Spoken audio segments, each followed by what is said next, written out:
ध्यान भटक गया है। भारत माता की, भारत माता की, बाबा कैलाशनाथ जी की, बाबा कैलाशनाथ जी की।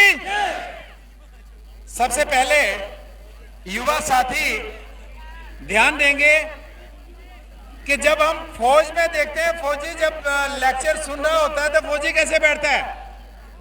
फौजी अपनी रीढ़ की हड्डी बिल्कुल सीधी करके बैठता है और बाजू टेंशन करके बैठता है।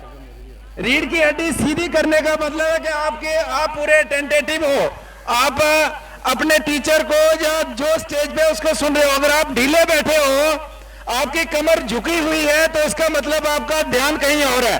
तो सभी को फौजी स्टाइल में बैठना है, सभी को रीढ़ की हड्डी बिल्कुल स्ट्रेट करके बैठना है। सम्मानित मंच, आज यहाँ बंद तालाब में बाबा कैलाशनाथ जी के स्थान पे हमारी बस्ती की तरफ से कबड्डी का जो टूर्नामेंट हो रहा है, ये हर वर्ष होता है इस 26 जनवरी पे। तो 26 जनवरी का दिन बड़े, मुझे लगता है बड़ा टेक्निकल तरीके से चुना है आज का दिन और कनेक्ट किया है इसको, क्योंकि 26 जनवरी को हिंदुस्तान का संविधान बना और जम्मू कश्मीर के लोगों के लिए हिंदुस्तान का कानून पूरे तरीके से लागू 2019 में हुआ।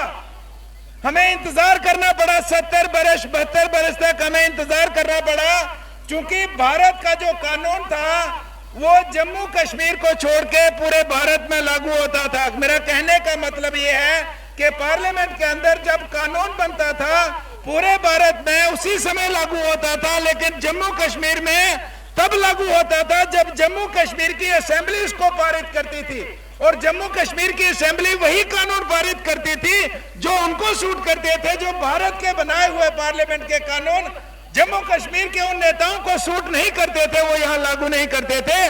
तो आज हम कह सकते हैं कि जम्मू कश्मीर भारत का अटूट अंग है, और भारत का अटूट अंग पूरे तरीके से मोदी जी की सरकार ने 2019 में किया। ये हम सब के लिए गर्व की बात है, ये सब के लिए खुशी की बात है।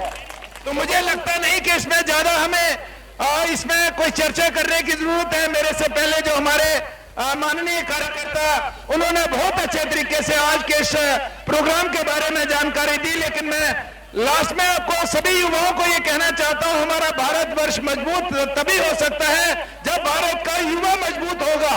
और युवा मजबूत सिर्फ शारीरिक रूप से नहीं, आर्थिक रूप से मजबूत चाहिए, मानसिक रूप से मजबूत चाहिए, शारीरिक रूप से मजबूत चाहिए। तो आपको आर्थिक रूप से मजबूत होना है, आपको मानसिक रूप से मजबूत होना है। उसके लिए जरूरी है कि सबसे पहले हम शारीरिक तौर से मजबूत हो, और जब शारीरिक तौर पे मजबूत होंगे तो आर्थिक रूप पे भी हम मजबूत होंगे, और मानसिक रूप से। तीनों चीजें कनेक्टेड हैं, आर्थिक, मानसिक और शारीरिक एक दूसरे से कनेक्टेड है। शारीरिक रूप से कमजोर होंगे तो मानसिक रूप से होंगे, शरीर और मानसिक रूप से कमजोर होंगे